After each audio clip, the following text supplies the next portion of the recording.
If I would have known this, I probably wouldn't have went natural, honestly.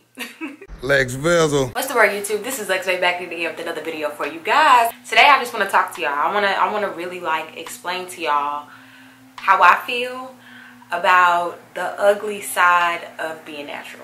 There's a lot of things that people do not tell you before going natural. And it's not because they're trying to hide it, because it's not like, you know, that serious. A lot of people don't shed light on these things. I haven't watched any other YouTube videos on this. I haven't read any blogs about it. I literally just want to give you guys my opinion on the things they don't tell you before you go natural, because honestly we might all have like the same things in common, but I wanted to kind of just tell y'all what I feel like I should have known before going natural. I wouldn't say that me knowing these things would have made me not go natural, but it would have made me think a little bit more, because I didn't know it was this much work. So I want to go ahead and give y'all those things, because I want y'all to know, like, if you do want to go natural, this is a job, you know what I'm saying? It's not a job like it's not hard, you know, but it's something that you really have to work on and put your effort into so you can achieve the ideal look you're looking for. So number one is big chop, right? So let's talk about the big chop. When I first went natural, my hair was super stringy and it was super curly at the roots, super stringy at the ends, and I thought that possibly me just using products every day and just air drying my hair and not using heat, that would change my curl pattern. And it didn't do anything for my hair except make my roots curly and my ends still stringy. The big chop, of course, is when you like cut off your hair, like cut off all the damaged ends and start over, or maybe if you just cut off all your hair and start over. So it's really beneficial to do the big chop, because then you'll see your curl pattern, but it's not mandatory. One thing I wish I'd known before going natural at first was that I was not going to see my curl pattern for real until I did my big chop. Another thing that I didn't know about at all before going natural was curl pattern. The people I watched the most on YouTube that had natural hair, I just seen what they used and I bought it. I didn't know nothing about curl pattern, and that's why I highly suggest doing my hair code to figure out what your hair pattern is, so you can definitely know what products will really work best for your hair. It's not as accurate, but it will help you along the way. Nobody really tells you that you might have different textures in your hair, and I found that out myself, because in the back I have a tighter curl pattern, in the front I have a looser curl pattern. So the products that I use in the back of my head sometimes don't work out as well in the front, just like the other way around. So that was a really big deal for me. I didn't figure that out until my hair got to like right here. That's when I really figured it out, which that took about a year and a half. So I didn't know. Another thing that I did not know anything about is porosity. And porosity is super huge when it comes to like moisturizing and just using certain products. So like, for example, let's say like your best friend is a natural too, and she used a certain product that makes her hair fire, you know what I'm saying, makes it look good, and it works for low porosity hair. But your hair is medium or high porosity, and you don't know that yet, and you're still using those products and wondering like, damn, why aren't they working for my hair like they work for hers? Boom, you gotta know your porosity. And I knew nothing about porosity at first, so I struggled a lot in my first few years of being natural. And I know that might sound crazy, because you can go on YouTube, Google, and figure it out, but who's really gonna say, I wanna check my porosity? You don't even know what the hell porosity is, unless you know what it is. I didn't know. One thing I did not know is that you have to moisturize at all times.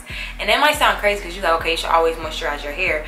But me not being natural and me wanting to have a silk press all the time and keep my hair straight and look cute and flowy, I didn't want moisture in my hair. I wanted it as dry as possible with using moisture, you know what I'm saying? You know, when we get our silk presses, we don't like it to look too greasy, because if our hair is too greasy, it's stiff. You know, so we gotta definitely keep like a light oil on it. So when I first went natural, I'm thinking like, I don't want a greasy look. But little do you know, the grease, the oil, it's not there. Like, you put it in your hair and gives you a nice little shine, but it doesn't like weigh your hair down unless you have a looser curl pattern, you know. But like with my hair, I pack it in. And And I did not know that at first. So my hair always was dry and nasty looking, real crusty. Another thing I didn't know was frizz is actually worse than you think. Okay, frizz is something that everybody deals with, you know, no matter what your hair type is. But when being natural, you're gonna run into a lot of frizz. And if you don't know the proper oils that work for your frizzy hair, or the proper technique, or a DIY leave-in conditioner or a deep conditioner, your shit gonna be frizzy. Let's just be honest. A lot of people don't tell you that, because you see on YouTube your favorite YouTubers and things like that, and they take down their hair, their braid outs and twist outs, and it's just beautiful, no frizz. But when you do it at home, you put the oil in your fingers and everything. When you do it at home, you still got that frizz. Understand that you're gonna have frizz no matter what. Okay, it's just gonna happen, you know. And you have to figure out what works best for your frizz, what will tame it the most, because frizz is always gonna be there. And some people like frizz, but I'm not a frizz person. I don't really care for frizz. Your arms will get tired, okay? I'm surprised I don't have no muscle, because when I'm playing in my hair, when I'm detangling, deep conditioning, anything with my hair, my arms are freaking tired. Combing it out is a workout. Arms was always limp. Not all deep conditioners will work the way you want to work. When I first got into being natural, I really wanted to try Shea Moisture. And so I bought so many deep conditioners from them, because I just knew once I put it in my hair, boom, my hair is going to be super soft and curly. And it sucks to say, but Shea Moisture didn't work for my hair. It did not work at all for my hair. It didn't do anything for my hair. It didn't make it soft or anything. Not saying that it won't do anything for anyone else's hair, but it didn't do anything for mine. I was spending so much money on deep conditioners and things like that, because I seen so many people do them online and this and that, and half of them didn't even work for my hair. The best one that I've ever did was a DIY. And so don't always depend on deep conditioners thinking they're gonna work, because honey, they're not. But no, they're really beneficial though. Deep conditioners are super beneficial for you, you know. You should deep condition once a week. And that's another thing they don't tell you, deep condition once a week. It's expensive. It is super expensive. In my first 2 weeks of being natural, I spent $130 because I was trying to figure out what worked well for my hair. And this is where I go back to my hair code. Make sure you find out your hair pattern so you don't have to waste any money or any time on products. Everybody knows being natural is not a cheap thing. You have to really know what works well for your hair if you don't want to really step out of your budget, because you're gonna step out your budget with natural hair products if you don't know your hair pattern, if you don't know what your porosity is, because you're just gonna constantly keep buying products that don't really work for your hair. You're gonna be disappointed and out of money, because I don't even think you can take products back once they're open. So the admission with that. So another thing I don't tell you is about the shedding part. And when I'm talking about shedding, I mean in the shower. Like, you wash your hair and condition your hair, and then like you'll let the conditioner sit in while you take a shower and really wash yourself, and then you start getting up here and realize it's all hair, okay? All freaking hair. It's hair in the drain, it's hair on the freaking walls, it's hair all over you, it's hair in the crack of your ass. Like, it's just always hair. When, especially like, not even when washing in the shower, when detangling, all that. I just really hate the shedding part. The shedding part is something that if I knew it was gonna be this ratchet, if I would have known this, I probably wouldn't have went natural, honestly.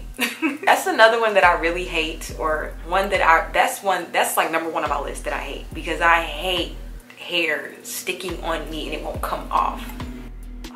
So a lot of natural girls do still like to get their hair flat ironed, right? But you have to avoid as much heat as possible if you really want to achieve nice curly hair.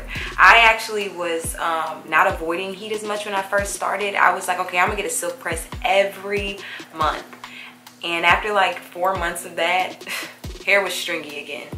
And I was just like, what in the hell? I don't even get my hair flat ironed that much, but it really does show. Depending on how your hair is, depending on how strong your hair is against heat, you could probably do it once a month, but I couldn't even do it once a month. So now I don't even flat iron my hair.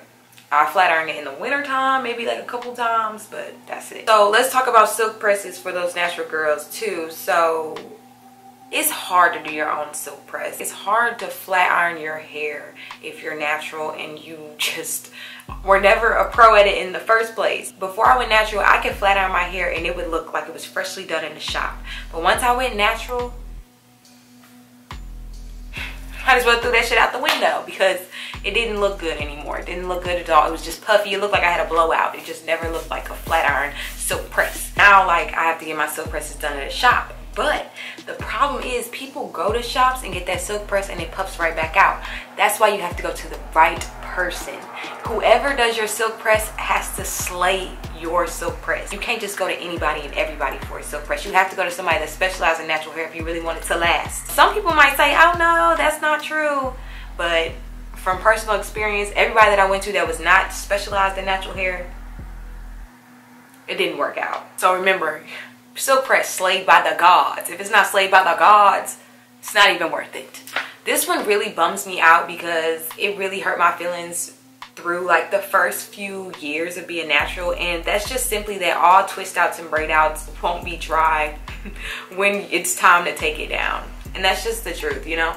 It's just, it is what it is, and it sucks. It really sucks, but you know, it's okay because at the end of the day, you know, it sucks. Your hair could be super defined right here, right? Or like super defined on this side.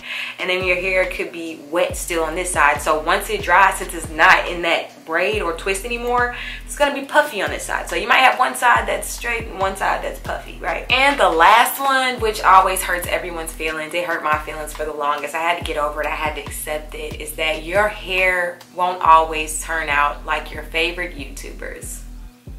Yes, I said it. I used to be a huge fan of Alyssa Forever. I watched every video, story time, braces vlog, hair tutorials, all of it, makeup tutorials, you know? And every time she did her natural hair, I followed it. I followed every single step, okay? Every single step, and just never turned out like hers. But understand that your hair is unique. So don't ever try to compare your hair to someone else's. That's what I had to understand being natural. Your hairstyle might not turn out like your favorite YouTubers, but it's okay because now you have your own unique style. That was just a couple things that I wanted to just let y'all know about that I didn't know. All right, y'all, so those are the things that people do not tell you before going natural that really hurt my feelings in the process of being natural, and you know, going through the process of understanding being natural. I hope that helped you really realize if you really wanted to go natural or not. Do me a favor and subscribe, like, and comment. Go ahead and comment something that you didn't know before going natural that if you knew, you probably wouldn't have been natural. But honestly, I can say even with all those negative things about being natural, I still love being natural and I would never change it. And this is the healthiest my hair has ever been. I love my crown of hair, and I'm actually thankful that I did go natural. And yeah, so I love my nappy shit, okay? I love it. All right, y'all, that's it for today.